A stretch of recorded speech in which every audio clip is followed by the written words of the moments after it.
it has always had a connective point. It has always been about drumming together, singing together, maybe even melody predating spoken language, right? That it was a way that we communicated together, and drumming is a way of creating group cohesion, dance as well. So then when you have that shared experience with all these people, it feels deep, right? And you're also sharing this significance, right? You're sharing that significant experience with something that's connecting you guys, right? And then you go home, right? And then you listen back to your video that you took, and you're like, I guess that was cool, because it's not translating the depth of that experience in that moment, right? Or you watch a movie Yep. outside of the theater, you're like, oh, that's cool. Like the big screen was nice, but I think you're making a really good point of having that shared experience. And some of that deeper, darker electronica is just like really hyper individualist, and you're just like in your own little hole, just like womping. And it still gives you connection in a particular way.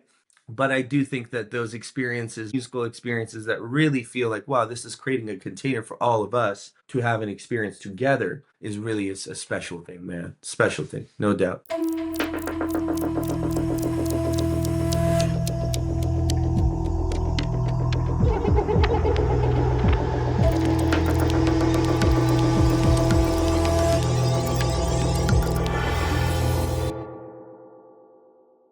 What's going on, everybody, and welcome to this episode of Architects of Sound. Today we have a super special guest. We have Mazatar here, and man, the stuff that he is doing is just next level. He's blending ancient sounds and using lots of live traditional instruments, and has made a big impact on my musical journey, and just grateful to have him here today. And I'm going to throw the mic over to him and let him give a little deeper explanation about what he does. Awesome. Hey, everyone. It's good to meet you and see you. But you're probably seeing me. My name is Maz, and I started this musical project called Mazatar. Thank you to Dom for bringing me out to this awesome podcast. We've had some interactions across the interwebs and the social media, so it's nice to get to meet him and hear about his experience and get to just share a little bit about my offerings and what I do in this world. Yeah, I think you kind of nailed it. That's it. I tried to, grew up playing traditional music, Persian and Indian, and in my teens later life, and learned a lot of Greek, Turkish music, and I love it so much. I love these traditional, musics of the world and all these folk traditions, these amazing instruments. I'm a little bit of a nerd, very obsessed with particularly Near Eastern and Eastern, Far Eastern instruments, and take that and then just fusing it, with like epic Western, production and ideas of harmony and counterpoint and all the beautiful contributions of the Western mind in terms of how to arrange and compose things and have these different interlocking parts. In the East, we look at things in a lot of melisma, melodies that are really close to each other, and a lot of unison, a lot of the instruments playing the same kind of parts. And so it's cool taking that concept of the Western arrangements and using like Ableton and production, bringing that bridging, right? That mind of, you got the bass lines going, and then you have the instruments like, and you have a vocal line that's going on top. I just think it's awesome and it's relevant, and it's what I like to, groove out to and rock out to and have a good time and move my body. But why not do it with a little dose of like heavy tradition? So that's kind of me in a nutshell as a musician. I do some other stuff as well around mental health and psychology, but I love doing that and bringing this tradition and bringing this music that I truly, truly love so much in a way that is more relevant, relatable, that can move our bodies. And even if you don't understand, which most people don't, what I'm singing or, what's happening, they could feel something. And I think that's just a really cool thing. Amazing, man. Amazing. That's beautiful. Great explanation. And it's a pleasure to witness your journey and just see how it's developed over the years. And where did this all start? I know you said you've been playing music for majority of your life, but what was like the real core root of this, and how did it develop? It's a really good question, man. Like, the reality of it is probably bigger than even I can fully understand, right? Because in this moment, you're asking me this question, and I could think about, say, this link and that link and that link and that link. But tomorrow, if you ask me, I might say something else. But, in sum, if I were to kind of take a moment and reflect on my journey in this moment with this mind, I would say that, um, I started playing music. My first instrument was the Persian ney. It's an Iranian instrument. Like, cool. So I started with violin when I was 4 or 5. I come from a family of musicians. My brothers, my sister, my dad, everybody plays music. All my cousins, uncles are singers and stuff. And so it was in the family, traditional.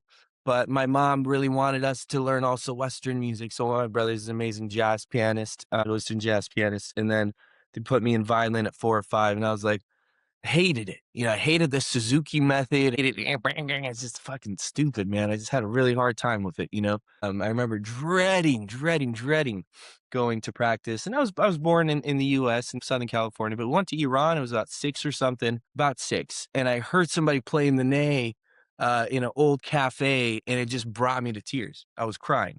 And my mom was really concerned. She's like, what the hell is just happening? I was like, I don't fucking know, but it hit me. So music hit me, it really did from that age, and the traditional Persian music. I got into it, got into sitar, tar, different traditional, Persian instruments, and I got into Indian, North Indian classical music, started studying sitar in my later teens, and just kind of got into this whole slew of world music. I went to UC Santa Barbara. We had an ethnomusicology program. So I knew I'm really into this kind of stuff. I was also really into psychedelic rock, like Pink Floyd, man. In my teens, like, oh my God, I just loved psychedelic rock, right? So I liked the element of psychedelia, right? This element of something that's like, whoa, puts you in this state of awe and trance. And then also bringing in this whole beautiful tradition that is really actually like transformative, and it does form these amazing trance experiences for people, when you listen to like traditional Persian, traditional Indian, traditional Turkish, Sufi music. So I knew that was the vibe. And then when I was like 18, 19, I started going to festivals. I went to Lightning in a Bottle in 2008, 2009. It was my first festival. I was 18, I was 19. And I was like, whoa. I think I heard like David Starfire or someone, and I was like hearing a neigh and an oud over like fucking fat bass and beats. I was like, this is sick. And all these beautiful humans are just like vibing. And I was like playing in concert halls for all these like super, people are older than me who are just like kind of a little crusty, and they're just like, oh yeah, great job. But it wasn't alive. It didn't feel alive. And if you go to a Yep. concert hall and you listen to North Indian classical or Persian, it's like, it's cool, but it's like, what? Okay. There's something that doesn't feel alive. But in that moment, I was like, oh, this is so cool. Started playing with some people, and then Amani from Desert Dwellers when I was like 22 or something. He discovered me somewhere playing a sitar for this other person's set. And he was like, yo, yeah, here's my card. Hit me up. I'd love to have you like play something. So I played some oud and some other instruments for their album that ended up coming out called Breath some years later. And so that was my first introduction to like fusing stuff. And so from then on, I was like, this is the path, man. I want to just, I had already been doing some production, got more into it, and then released, some music little by little, started collaborating with a lot of other people. That was a big part of my formative journey, right? And my earlier stuff was a little more meditative. It was a little more just like light psychedelia, from my Liquid Lotus album to my Riche album, that were self-produced. And I played all the instruments on it. I think the Riche, I played like 13 or 14 different instruments on it. I'm not trying to, like, I guess, just really get to a place to prove to myself, like, oh shit, I could do all this. And I was very hyper individualist. And then I started playing with Balk and Bump, my boy Will, and he was just like the world. I mean, he's just such an amazing fucking person, man, with him and Morgan, Maven, and me. And we were touring all over the country for like 3, 4 years. And he really showed me like what it means to be a performer. I had known what it means to be a musician, but I didn't understand the world of performance really, or touring even to that level. So he really showed me that. And he also showed me that, yo, man, this is it's a group effort. He had so many collaborations with so many people. He was always collaborating. He was always bringing people in. And that was what really got me. Like the past 3 years, I think everything I put out collabs. I'm about to release a bunch of solo stuff with this new sound that I'm stoked about. But 3, 4 years is just like collaborate with people, cross weave with people, make music with people. So that's been the evolution of my journey,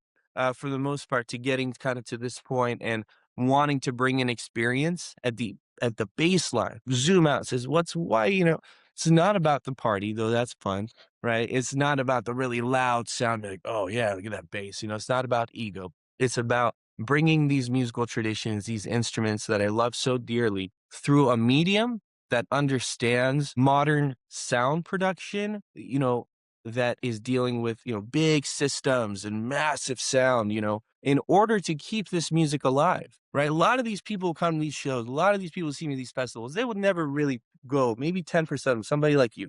You might say, "Oh, that's so cool. I'm gonna go. There's a Persian musician. I'm gonna go check him out." Most people would never find themselves having any exposure to, North Indian classical or Persian or Turkish or Greek music. They just wouldn't. Armenian music, they just wouldn't.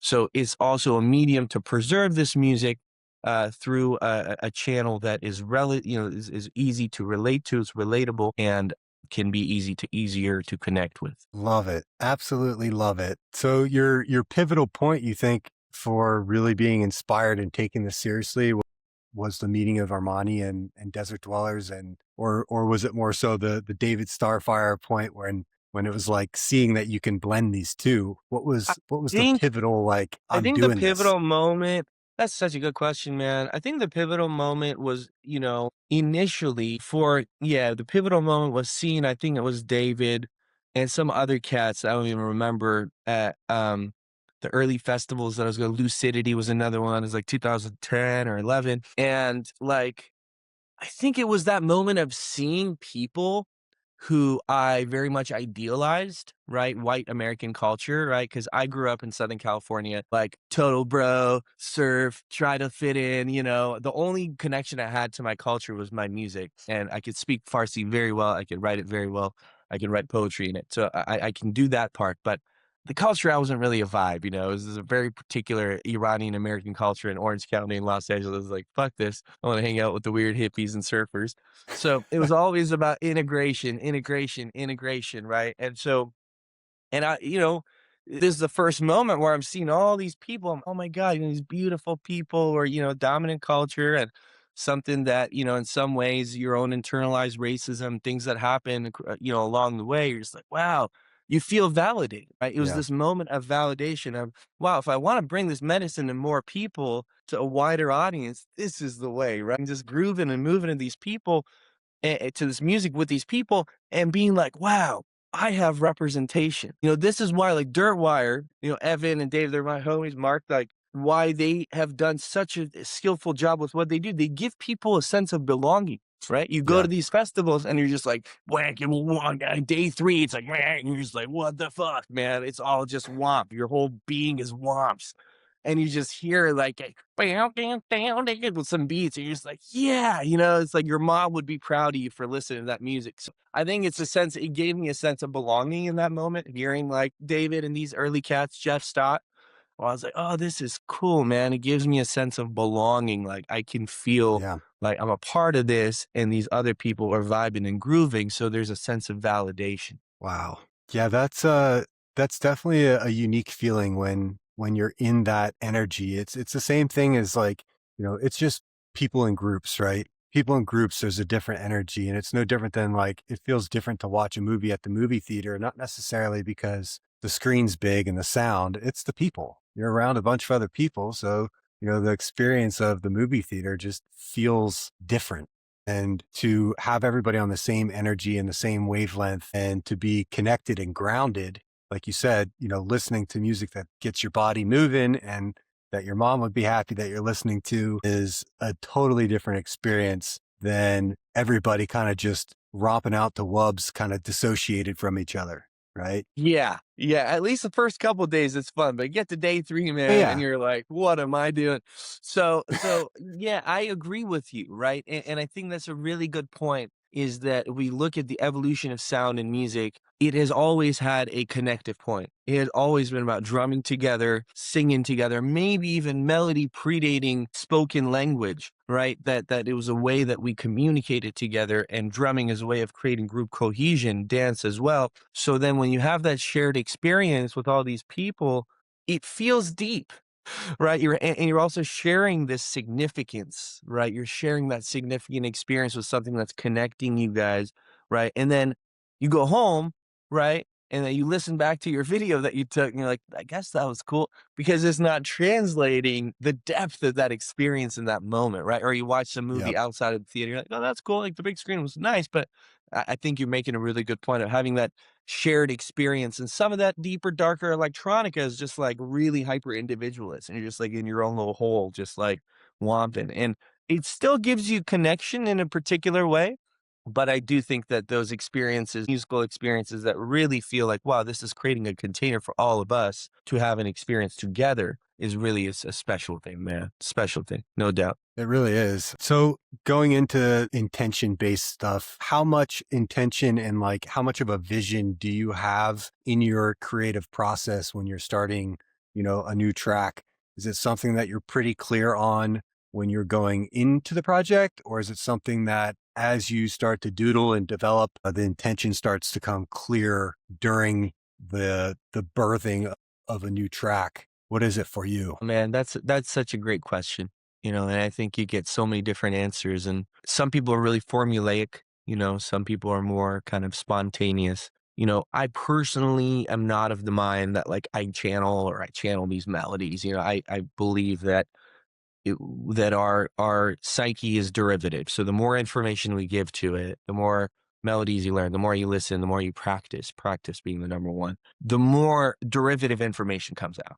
All of a sudden you're like, Okay. oh, like da da da da da da da. It's like, oh, that's so cool. But I'm not of the mind that I'm tuning into something deeper. And I think I'm tuning in with the deeper part of the self and consciousness. We could get into that when I'm in a place to where, I'm just allowing myself to be fully present without preconceived notions. When does that happen? When I'm collaborating with other people. So collaborations, somebody sends me a track or I start something, send it to somebody, pretty improvised. I don't know exactly what instruments I'm going to use. I don't necessarily know, the one thing I do know almost always is what key is this going to be in because of my voice and because Yep. of the subs. My voice is in D, I could go up to G. Also the perfect range for the subs. So Yep. that I know is gonna be within that realm, and then slowly I'm gonna play sitar on this one. Let's take it up to D, man. Let's take it. I'm gonna do nail. Oh yeah, let's go to F for this one, right? Then it starts to come, and slowly it's this process of just becoming and coming and becoming, and a lot of the times we make this whole thing is, oh yeah, scratch that. Let's go somewhere else. So there's an element of it that is derivative that just allows myself to be spontaneous. That allows myself to just kind of right now, when I'm producing my own tracks, right now I've got Yeah. 2, 3 albums worth of my own tracks that I'm working on. Very excited about these. They're very highly intentional. I go into them knowing kind of what I'm gonna do for the most part, right? There's always room. I don't know the instrumentation fully, but I'll be like, oh yeah, I have this melody, right? This is like old Persian melody. Da, da, da, da, da, da, da. So I'm like, all right, cool. So we're about this, probably about 75. So, and then I slowly start to, okay, we're going to go that. And then that melodic framework, I'll build the bass around that. And then slowly I go to instrumentation.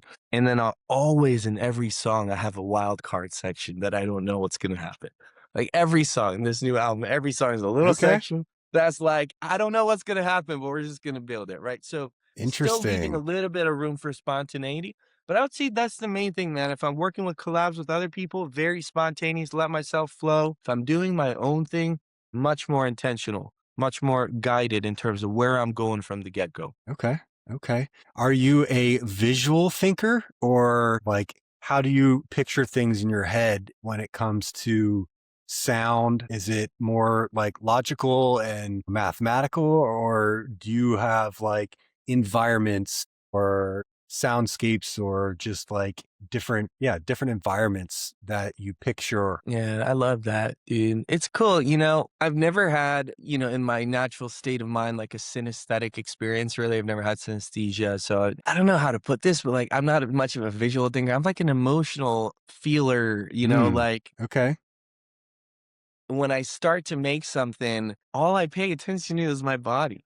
That's the only Hmm. thing. There's a moment where I'm just like, oh, yes. It's about, I just observe my body without controlling it. And as soon as I notice something happening, I'm like, okay, I'm going to follow that. It's more of just like I'm a somatic thinker, if you want to put it that Got it. way. And I Yep. really, yeah, I do a Absolutely. lot of, different meditation practices, Vipassana and such. So teaches you to really understand what's happening within the framework of the body. So that's honestly the biggest way as I start to imagine something, play name line. if I don't feel it right in this lower area of my belly, I'm like, nope. So I start to, and I'm like, okay, there it is. Cool. And it starts to, and then my body follows.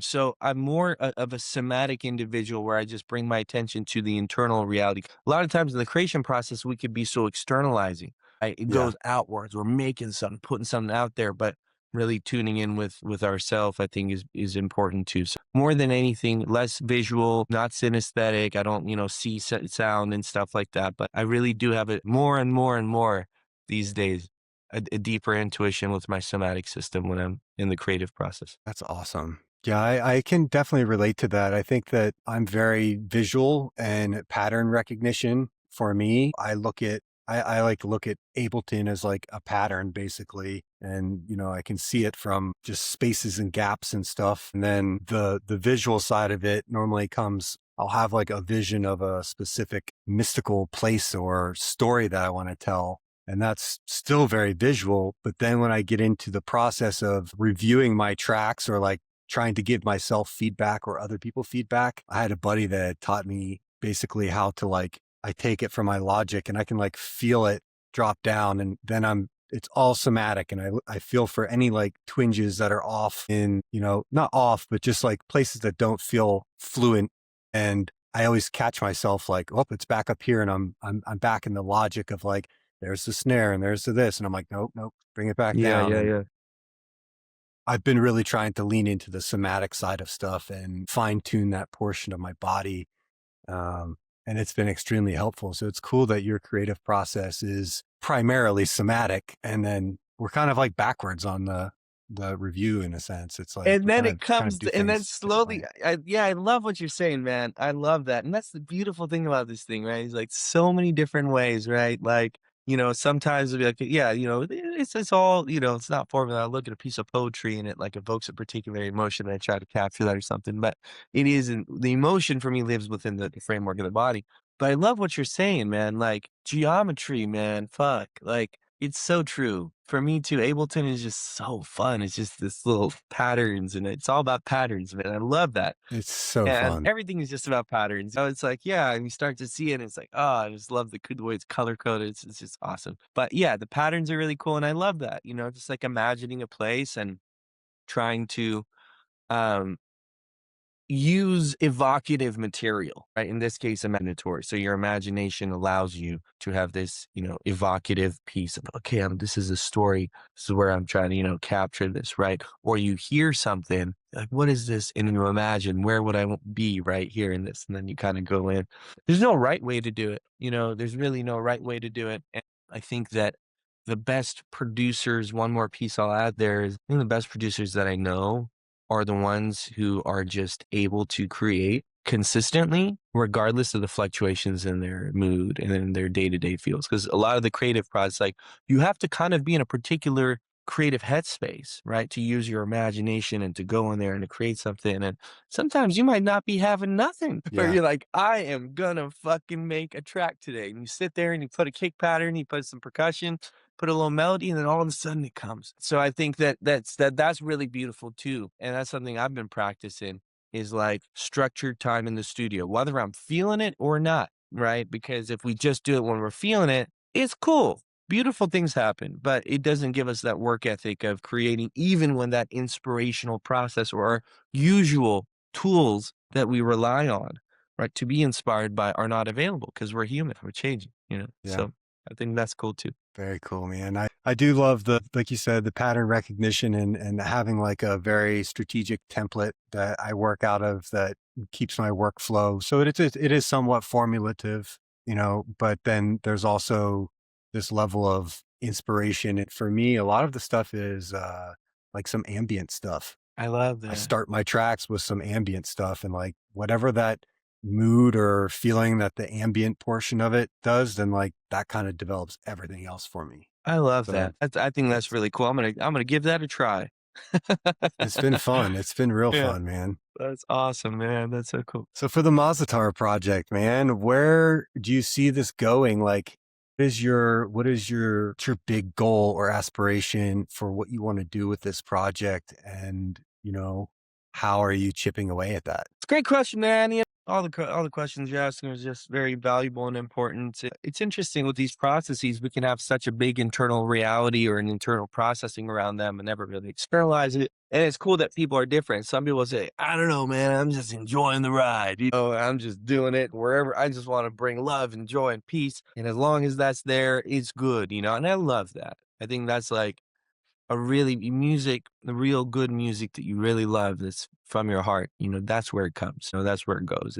I don't care what social status this gets me. I don't care how much money I make. Right. I just want people to be moved by this. I just want to move people. Right? So on one level, that is the reality. No doubt about Yeah.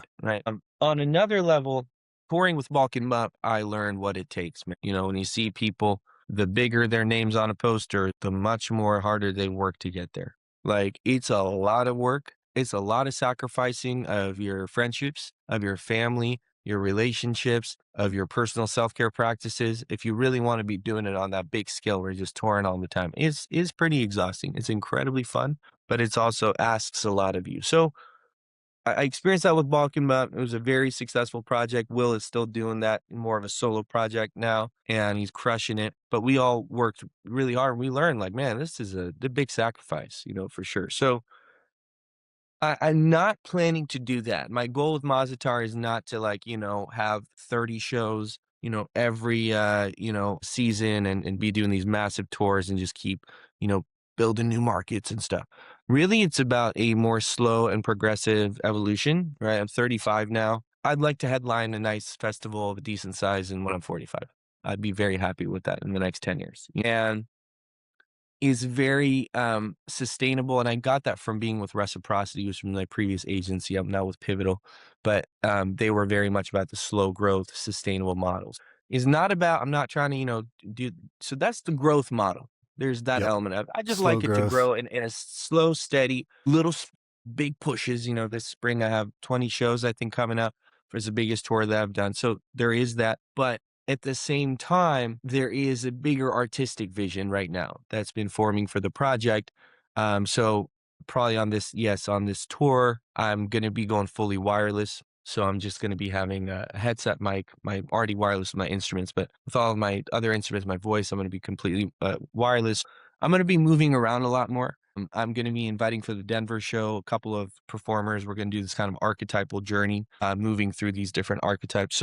Little by little, some of the shows will still just be a solo Mazda show. My buddy Alexander Dros will be playing with me, or my buddy Jim on Kanun, some trios. Some of it will still be kind of musical depending on the vibe, but for the most part, the trajectory is moving towards a little bit more of a theatrical style performance, having more character plays, character performances, a little bit more spoken word, a little bit more of a psychedelic story arc that actually moves people. And I can actually, start a set sitting down, on the floor, moving around, just doing stuff that brings a little bit more of a theatrical interplay between me, the audience, and other performers. Should be able to just bring out a little more story. So that's the arc of it moving towards that direction. I don't exactly know what that's going to look like. And then, of course, the music is, it's just going to continue on. I will say the stuff that I'm making is still very bass heavy, but some of it is like total fucking bass vibes.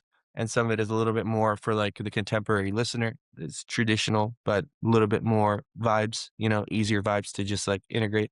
So the music is going to keep evolving in its own way, still doing collabs, but I think performatively, I see the Mazdar project having a little bit more of a almost like a theater-like experience. Minimal, not a huge production, but something that captures people on a deeper level. Amazing. Amazing. That's definitely something that I would love to witness. So I look Right on. forward to the growth and progression of that as well. I like that. I have, very similar goals in line as far as slow growth. And for me, it's like the 3 to 5,000 person festival would be like cap. I don't really want to do anything bigger than that because to That's me, great. the vibe is lost after that. So it kind of brings me into the next question of where do you see the music festival industry going and where would you like to see it go? Bro, that's such a fascinating reality. Right? There was this like golden age of festivals like 2000, 10, which is when I got, probably started with 2010 to like 2000. 17, 18. There was all this weed money, at least in California, all over. These all like crazy festivals that people were just throwing, and it was just like, and I don't know, it was kind of new still, it was function ones and all this, and it was all kind of new and novel, and there was this golden age, and then over the past like 3, 4 years, we've just seen festival go down, festival after festival after festival, either skipping a year, completely gone broke. And I think that there's a few layers to answer your question. One is economics, right? I think this is the direction where it is going, and I could speak to where it's going in a minute. I think economics is that people are more selective about what they want to do and what they want to see, right? They might only want to see Closey and LS Dream and Daily Red once that year, or they might say, those are the only festivals I'm going to go to. People have to become more selective because the economy is struggling and people are struggling more now in the US and in Europe as well. I was just there a few months ago. Overall, exotic goods entertainment are the first things that start to kind of flop, right? So the system is already working against a little bit of a failing economical system. So people don't have as much frivolous money to just spend and go to every festival with their butts. So they have to be more Yeah. selective. So that's number one. Number two is I think people are just kind of a little bit sick and tired of the same shit. Yeah. Like there's a little bit where it's just like, okay, I got it, and even to the point to where it's like all of the spiritual bypassing and like all of the woo woo is just getting boring, like Yeah. it's just been around for a while. Everyone has to go through those phases in their journey in one way or another. And then you like come out on the other side and you just make fun of it, fair. But on a particular level, I think there's just people are just kind of sick and tired of that same model. That's my opinion. Or the way that like, let's bring a native elder to do a blessing, and it's like, that's just guilt management, brother. You're just Yeah. managing your guilt. Like that's cool. I appreciate you doing that, but something about it doesn't feel genuine, right? And then you have all of the Yep. mainstream festivals, like even Lightning in a Bottle, it's like 30, 40 cap now, 30, 40,000. They're struggling, like even the big festivals are struggling. So there is a reality because it feels like the same thing, right? A lot of the times, the same headliners, the same kind of thing. So there's a monotony about it. And I think overall that is also leading to a decrease in overall engagement with the festival scene. So that's kind of my honest analysis of it. Is that Yeah. financially, I think they're tanking. People are less excited, have less money, and it's just the same goddamn thing over and over and over. And at some point, you're just like, all right, you know what? I'm good on that one.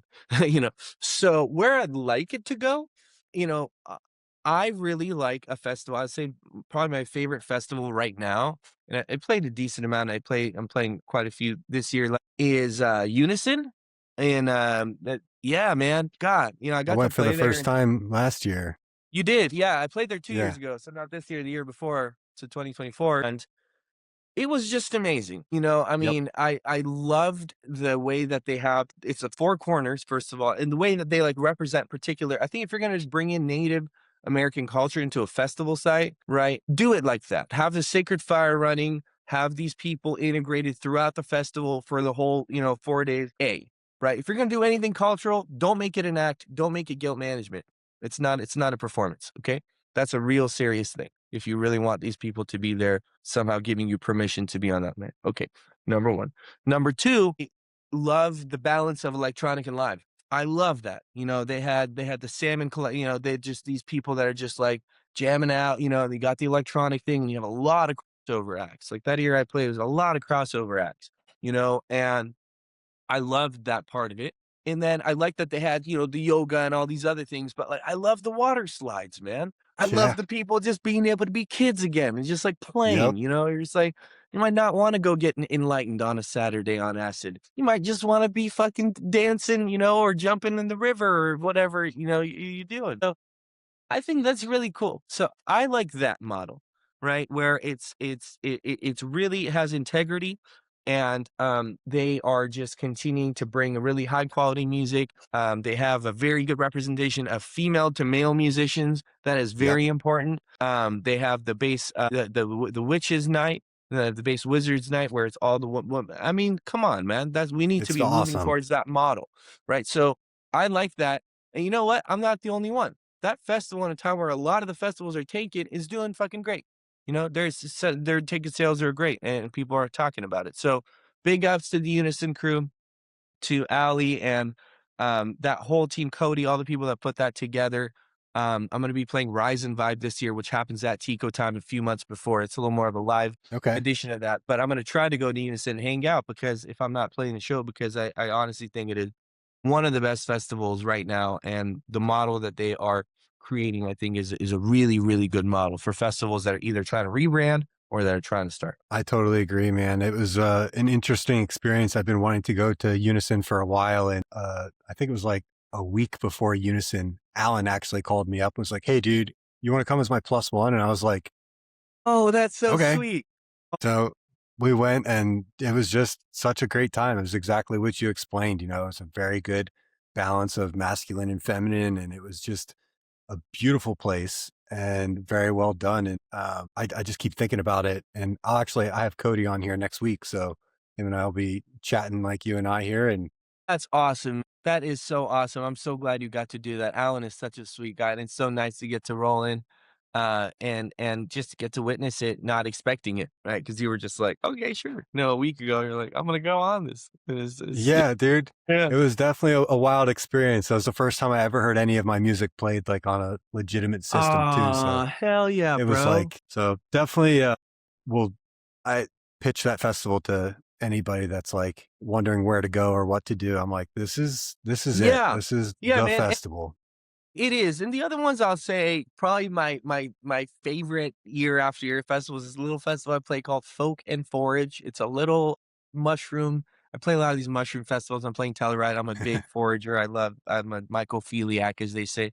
I love it, all things about mycelium and mushrooms. But I play this little tiny festival, 300 people called Folk and Forage, and it's like a mushroom foray, and then like couple, acts. So it's all folk music. We have a couple acts, one Friday, one Saturday. It's just like boom, and it's just support the micro ones, man. Like to support the Yeah. 200, 300 person ones. Like you're absolutely right. More than like I'd say not even 5K is too many, like 3K max, bro. 3K. Yeah. Like that's like where the vibes are alive and you get to see people multiple times throughout. You build community. But even like those 300 person ones, like those are like I've had this really awesome streak of getting a headline these like small festivals, and it's like my favorite thing in the world.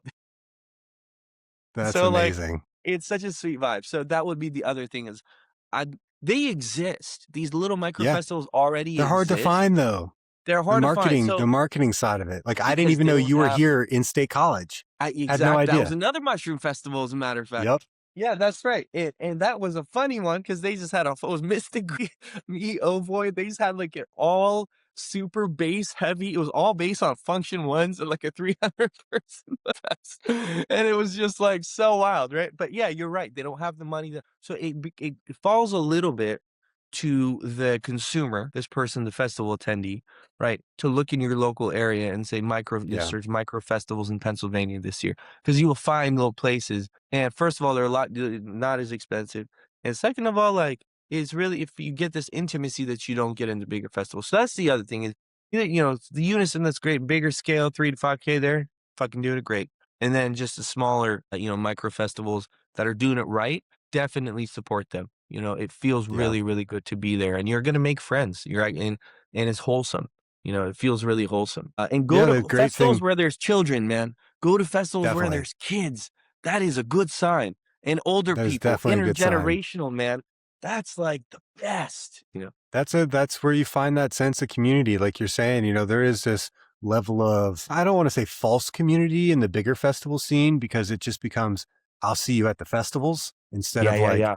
building this community where you can do things outside of the festival as a community versus just, I'll see you at every festival. So these local ones are definitely a better area to be able to connect and network with people that you're going to do things with them besides just music, which is It's what so we true, need. We man. need more sense of community, man, Especially right now more than ever, right? Because we have for more sure. population than we've ever had. We have more technology than we've ever had. There's more lonely people than there ever has been, per capita. Yeah. Just there's so much disconnection. And the last thing I'll say about festivals is another really good model is like Joshua Tree Music Festival. I played there twice. They had me 2 times last year. Oh my God, man. It's small, 1,500 people. They like sell most of their tickets before the lineup is dropped. 90% of the people on the lineup, no one even really knows. They might know like the Yeah. three top and everyone else, but you just trust the vibe. The person who curates that is just Yep. so awesome, right? Where you just know that it's going to be sweet. And people go there because they do build this community and there's super intergenerational and also ADA, man. You see a lot of people who have like disabilities being there, you're just like, man, fucking awesome. It makes me Yep. feel proud to be there. And so I think those kinds of models are more inclusive, that are really about the vibe, and they curate something unique and different that, you know, is not mainstream, and it just feels really wholesome.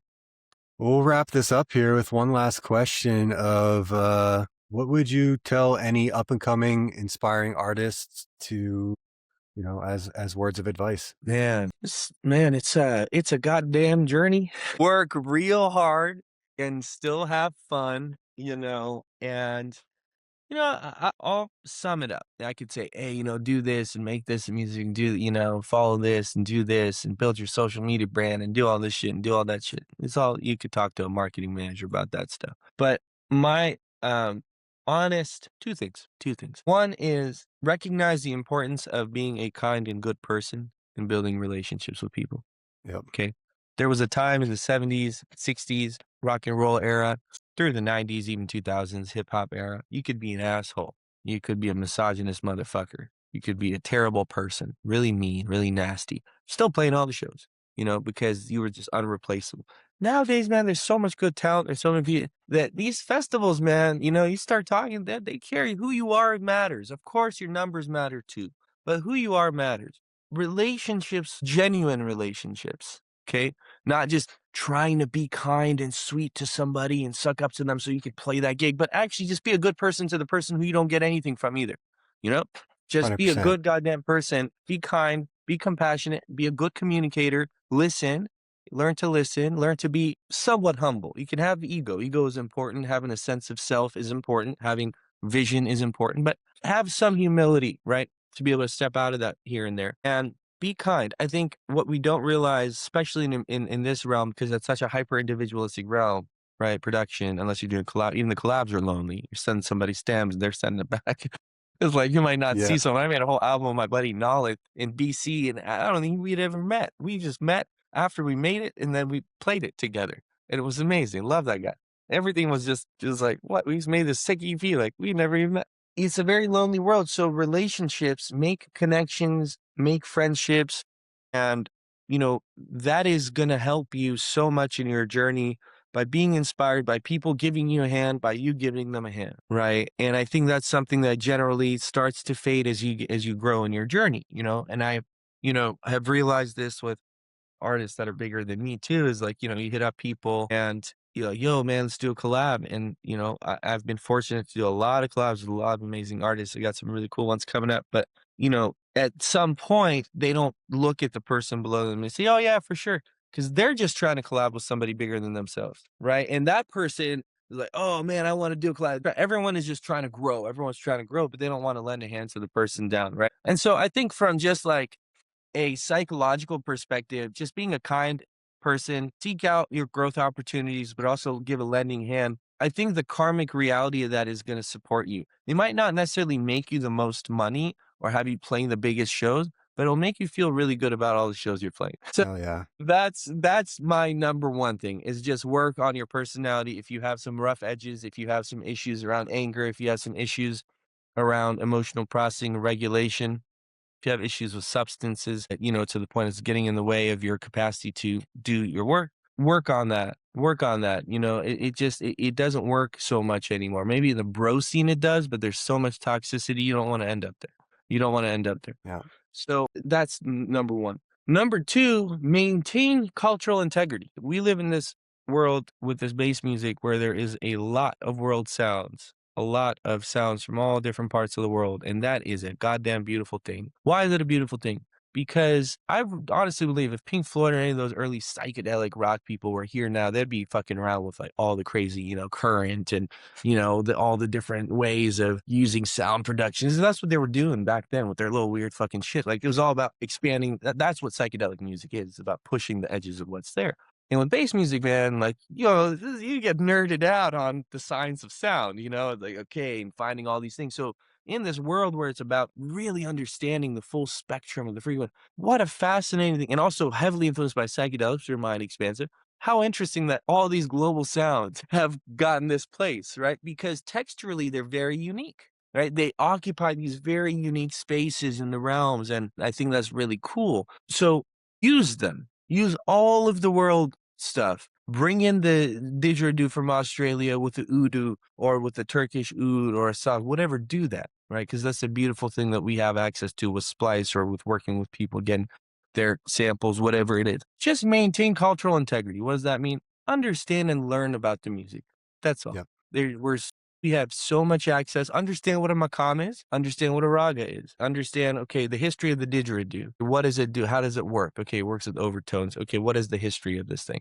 A good example is somebody who I really respect and who I've gotten to know more closely and I've become friends with. I really love this person is Donnie Savage, and I'm going to be Yeah. doing his. I'm going to be at his Ancient Future Collective thing coming up in a few months and doing some stuff there. We got to play this amazing thing in Portugal together.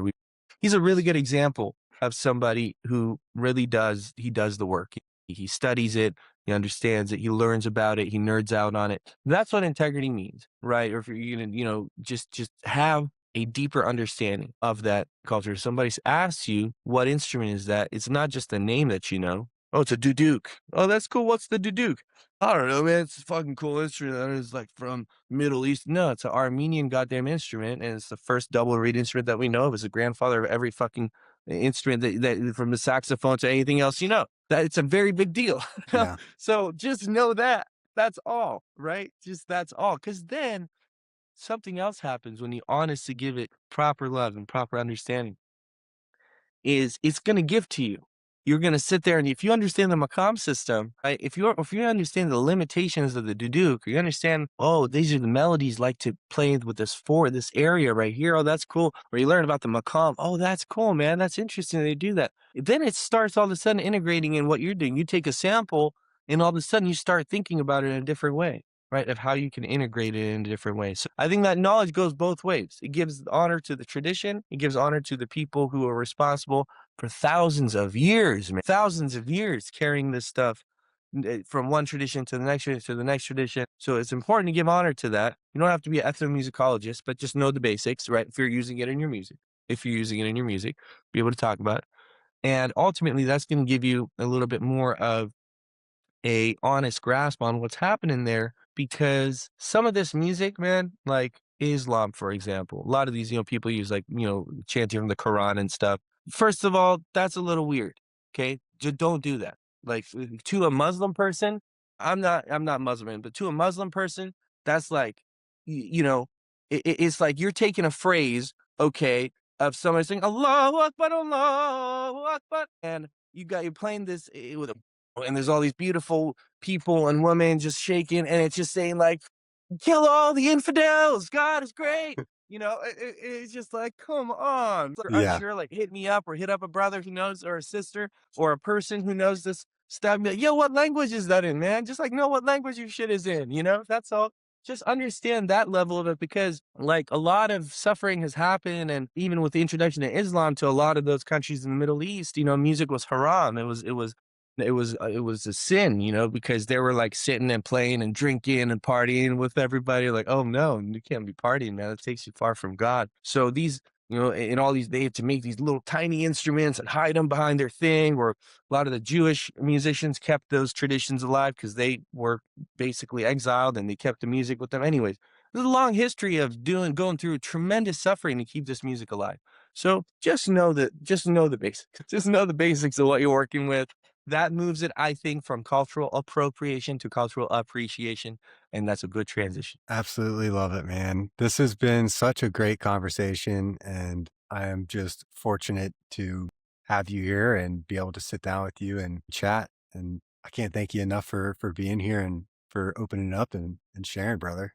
Thank you so Dude, thank much. you. Thanks, Dom. I appreciate you, man. And I talking to people like you, people who get inspired by this music. You've sent me all these little things that you're working on. Oh, I heard this melody, it was a Sumerian first melody. It's like you're the kind of people I do this for, man. Is like literally is just inspiring people like beautiful people like yourself who are just like, this is cool. Like this is something. This has substance, man. And then you go on Yeah. your journey with the different influences you have and you try to bring your things. So keep doing what you're doing. I love that you're doing these podcast series. I saw you had my boy Colin Nyrus Oh on. yeah. He's a dear brother of mine. And, I'm really glad that you're doing this. And I hope that your journey continues to be continues to bring you a lot of blessings and connections and meaningful experiences. And yeah, man, keep rocking. It's been a real pleasure to get to be here, to get to share. Thank you for asking beautiful questions and just getting to drop in. It was really awesome. Awesome. Everybody, Mazatar,